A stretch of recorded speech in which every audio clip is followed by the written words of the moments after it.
কুরবানি হলো ওয়াজিব। কুরবানি হলো কি? ওয়াজিব। আসসালামু আলাইকুম ভিউয়ার্স, দেশ ও প্রবাস থেকে যারা ভিডিওটি দেখছেন তাদের সবাইকে জানাই সালাম ও মোবারকবাদ। ভিডিওটি না টেনে শেষ পর্যন্ত দেখার অনুরোধ। আল্লাহর রাস্তায় কুরবানি করতে যান, কুরবানি আল্লাহ কবুল করবেন, সেই ওই ব্যক্তি দুর্ভাগ্য করতে পারবে। আদম আলাইহিস সালাম তাদেরকে এই কথা বলার পর হাবিল আর কাবিল তারা একটা পাহাড়ে যাওয়ার পর দুজনের প্রিয় বস্তু জবাই করলো। হাবিল পশু পালন করতো, তার প্রিয় পশুটা আল্লাহর রাস্তায় কুরবানি করলো। কাবিল শাকসবজি, এই ধরনের জিনিস উনি কাজ করবেন, এই জন্য তিনি তার প্রিয় বস্তু যে শাকসবজির মধ্যে যেটা সবচেয়ে ভালো আল্লাহর রাস্তায় এলো।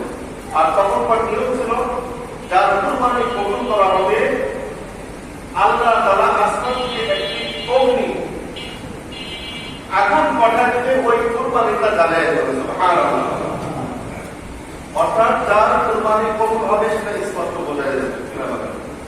দুইটা জিনিস রাখছেন দুই পাশে, এক পাশে দেখতেছেন সেটা পড়ে গেছে, আর একটা পড়ে যায়, তার মানে যেটা পড়ে গেছে সেটা কবুল হয়ে গেছে।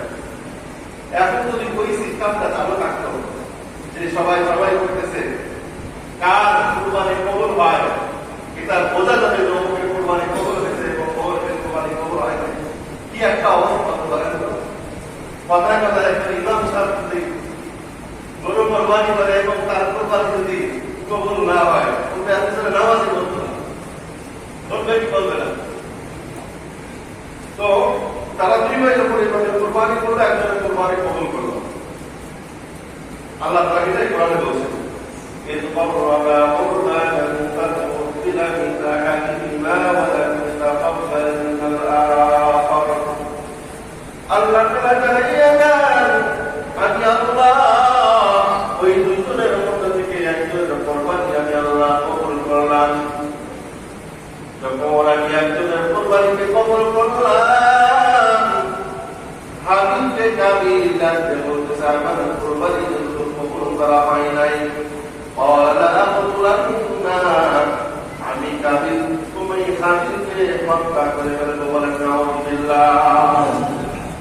হাবিল যখন কাবিলের মুখ দিয়ে এই কথা শুনলো, কাবিল বলতেছে যেহেতু আমার কুরবানি কবুল করা হয় নাই, এই জন্য তোমাকে আমি হত্যা করবো। আর আল্লাহ তাআলা কুরবানি পছন্দ করেন যার ভিতর তাকওয়া আছে। আল্লাহ তাআলা বলেন ইন্নামা ইয়াতাকাব্বালুল্লাহু মিনাল মুত্তাকিন। আল্লাহু আকবার। আল্লাহ তাআলা জানেন ইসলামী মুত্তাকিদের কুরবানি কবুল করবে। এই জন্য আল্লাহ তাআলা আমি বলি ইন্নাল্লাহা লা ইয়ানজুরু ইলা সুওয়ারিকুম ওয়া আমওয়ালিকুম ওয়ালাকিন ইয়ানজুরু ইলা কুলুবিকুম ওয়া আ'মালিকুম। আল্লাহ তাআলা বলেন বান্দা, আমি আল্লাহ বান্দার চেহারা দেখি না, কার চেহারা কত সুন্দর, ওয়া আমওয়ালিকুম কার কত অর্থ সম্পদ হয়েছে, কার কত বাড়ি হয়েছে, কে কত টাকার মালিক, আপনি এদিকে আল্লাহ তাকেন না। আমি আল্লাহ দেখি ওয়ালাকিন ইয়ানালু তাকওয়া মিনকুম। আমার এই বান্দার ভিতর তাকওয়া কতটুকু আছে ঠিক কিনা বলেন। আল্লাহ তাআলা বলেন ইন্না আক্রামাকুম ইনদাল্লাহি আতকাকুম। আল্লাহ তাআলা তাকওয়া আমি মুত্তাকি যারা তাকওয়াবান যারা তাদেরকে বেশি সম্মানিত করে। সুবহানাল্লাহ। আল্লাহর কাছে কুরবানির গোশত পছন্দ। বান্দা তুমি যে কুরবানি করো, তোমার এই রক্ত আল্লাহর কাছে পৌঁছে না।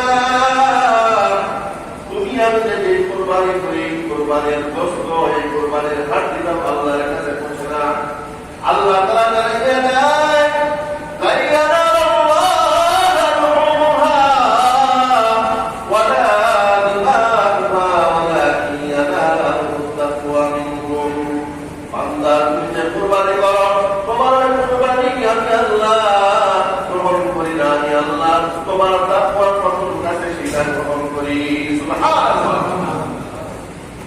এইবার যখন আল্লাহ তাআলা মুত্তাকির কুরবানি কবুল করলো, তখন কাবিল বলতেছে বলতেছে লাইন বাসাতা ইলাইয়া লাকালিতা তুলানি মা আনা বিবাসিতি ইলাইকা লিআকুলাক। কাবিল রাজা বলতেছে, হে কাবিল, তুমি যদি আমাকে মারার জন্য হাত বাড়াও, আমি তোমাকে কিছু করবো না, কারণ ইন্নিয়া কাবুল্লাহ, আমি আল্লাহকে ভয় করি।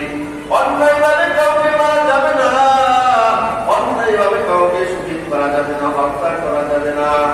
আল্লাহ তাআলার ওই বান্দা কাবিল রাজা বলতেছে লাইন বাসাতা ইলাইকা লিতাকুলানি মা বিবাসিতি ইলাইকা লিআকুলাক ইন্নী আখাফুল্লাহ রাব্বাল আলামিন।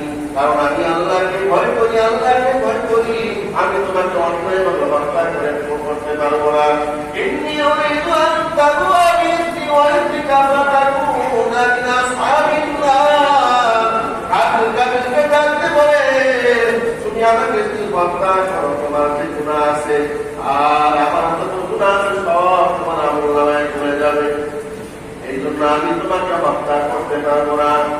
এইভাবে যখন কাবিল কাবিলকে বলতে শুরু করলো, কাবিল কোনো কথা তার মাথায় আসে না, সে তাড়াতাড়ি কাবিলকে হত্যা করে ফেললো। হত্যা করার পর হযরত আদম আলাইহিস সালাম তখন বাসায় ছিল না, তখন মক্কা বলতেছিল, তখন হযরত আদম আলাইহিস সালাম আল্লাহ তাআলা তাকে বুঝাইয়া দিলেন যে তোমার দুইটা সন্তান হাবিল আর কাবিল, যাদের মধ্যে ঝগড়া হয়ে তারা কাবিলকে হত্যা করেছে। আদম আলাইহিস সালাম বুঝতে পারলেন যে আমার সন্তানকে অন্যায়ভাবে হত্যা করা হয়েছে। এইভাবে যখন কাবিলকে হত্যা করলো,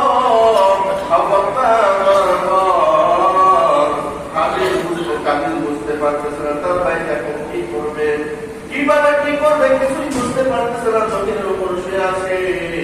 আল্লাহ তাআলা আসমান থেকে একটি কাক দেখাইয়া দিলেন। দুইটা কাক কাবিলের সামনে আসলো।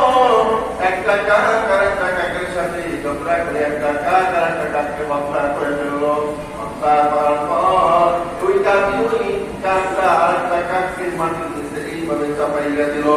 আল্লাহ কোরআনের ভিতর জানাইয়া গেল, ফাতাআল্লাহু তুরাবান ইয়াবহাতু ফিল আরদি লিয়ারু কাইফা ইওয়ারি সাওআতাহি। আল্লাহ তাআলা কাবিলকে শিক্ষা দিল, দেখো তুমি তোমার ভাইকে হত্যা করেছো, একবার তোমার ভাইকে কিভাবে তুমি দাফন করবে এটা তুমি জানো না, কত হতভাগা, তোমার মতো না নাই, তোমার মতো অবদান কেউ করতে পারে না।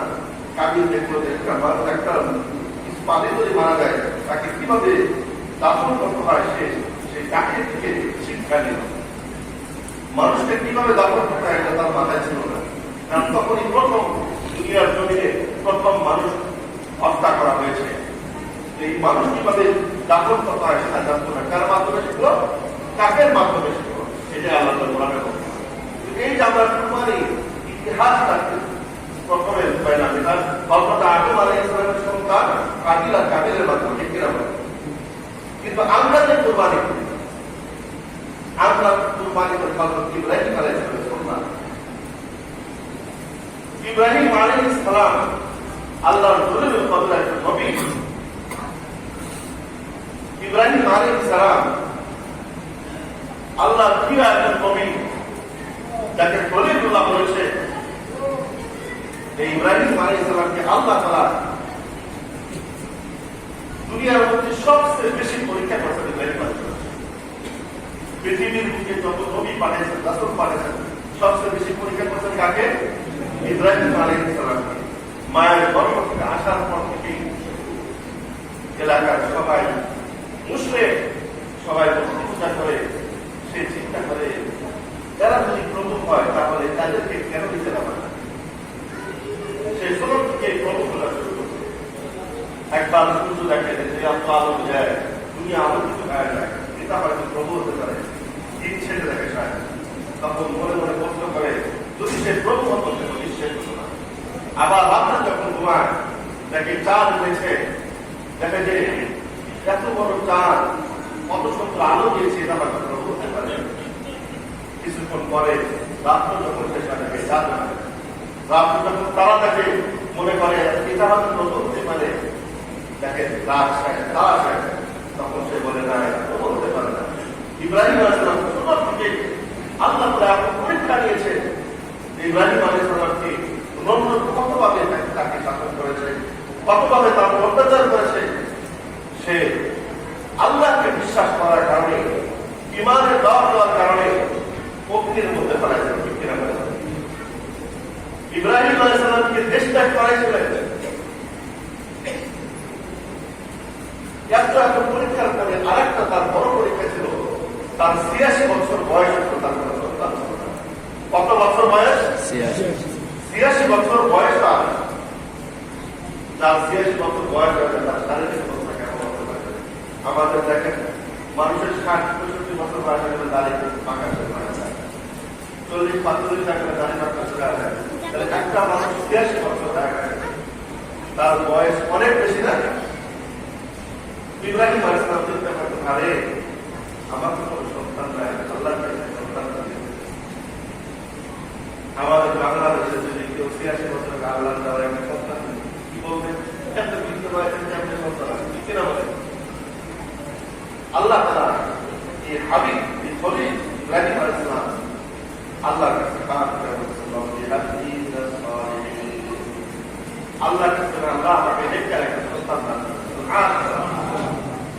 পিছনে তার বিবি হাজেরা যেটা বৃষ্টিতে আসে, বৃদ্ধ বয়সে সে সন্তান চাচ্ছে।